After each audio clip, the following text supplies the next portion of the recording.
Bienvenue sur Gagner son divorce, le podcast pour les hommes qui veulent garder la tête haute, affronter le divorce et reconstruire leur vie. Aujourd'hui, on va parler des documents personnels à mettre à distance avant ou pendant un divorce. On le dira jamais assez, les divorces sont demandés par les femmes dans environ 75% des cas. Et une femme ne décide pas de divorcer sur un coup de tête. Elle a donc eu tout loisir de préparer son dossier et de préparer les documents importants destinés à augmenter pension et surtout prestations compensatoires. Quand un divorce se profile, l'erreur classique des hommes, c'est croire que la vérité, l'honnêteté et la transparence les protégeront. Faux. Devant le juge, ce qui compte, ce ne sont pas les belles paroles, mais les preuves qu'on peut sortir ou qu'on peut cacher. Et dans cette guerre de papier, celui qui maîtrise l'information a toujours un coup d'avance. Pourquoi planquer ces documents est vital. En France, plus de 70% des divorces se terminent par une résidence principale attribuée à la mère, avec pension et prestations compensatoires qui tombent quasi automatiquement. Or, la stratégie de ton ex et de son avocat sera simple. Gonfler tes revenus et minimiser les siens.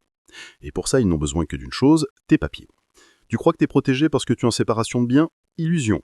Même avec ce régime, les juges peuvent te saigner via une prestation compensatoire ou en considérant que tu as un train de vie supérieur. Tout part de la documentation. Donc plus tu es opaque, plus tu réduis les angles d'attaque. Qui plus est, il est fort probable que le juge qui va s'occuper de ton cas soit déjà acquis à la cause féminine. Dès que ça commence à sentir le roussi, tu ne réfléchis pas. Tu prends un grand carton et tu fais le ménage discrètement. Même si tu vas être amené à produire des papiers, que tu n'as pas le droit de dissimuler des revenus, tu n'as pas non plus à dérouler le tapis rouge à la partie adverse. Les documents financiers à sécuriser. Les fiches de paie et déclarations fiscales. Notamment la fiche de paie de décembre qui contient toutes les primes, bonus et revenus annexes de l'année. Si ton ex l'a brandi, c'est la fête pour elle. Déclaration d'impôt. Condensé officiel de ton patrimoine et de tes revenus. Ce document, c'est une arme contre toi. Les emprunts bancaires et crédits. Beaucoup d'hommes oublient de cacher ses dettes est presque aussi stratégique que de cacher ses revenus. Si elle ne peut pas prouver le montant exact de ton emprunt immobilier ou de ton crédit conso, son avocat n'a rien à exploiter. Moins elle a de pièces, plus elle perd en crédibilité. Les comptes bancaires et placements. Assurance vie, PEA, compte titre, SCPI, à scanner et à stocker en lieu sûr. Relevé de compte secondaire ou étranger, hors de portée. Sinon, c'est jackpot pour l'avocat adverse. Les preuves qui démontrent son inaction. Ton ex va probablement jouer la carte « j'ai sacrifié ma carrière pour le foyer ». Et ça marche si tu n'as rien pour contrer.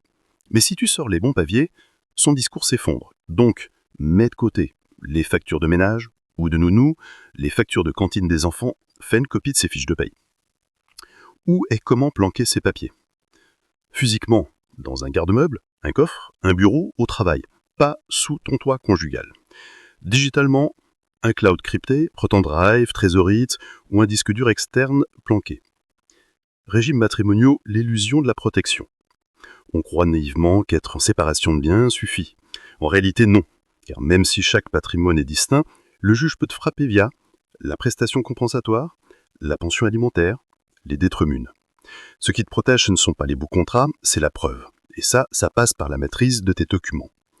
Et après, planquer tes documents, c'est ta première ligne de défense, mais ce n'est que le début. Pour aller plus loin, protéger ton patrimoine, utiliser la crypto, réinvestir à l'étranger ou mettre en place un vrai plan de guerre, tu retrouveras toutes les stratégies détaillées de mes e-books disponibles dans la boutique du site gagnersondivorce.com.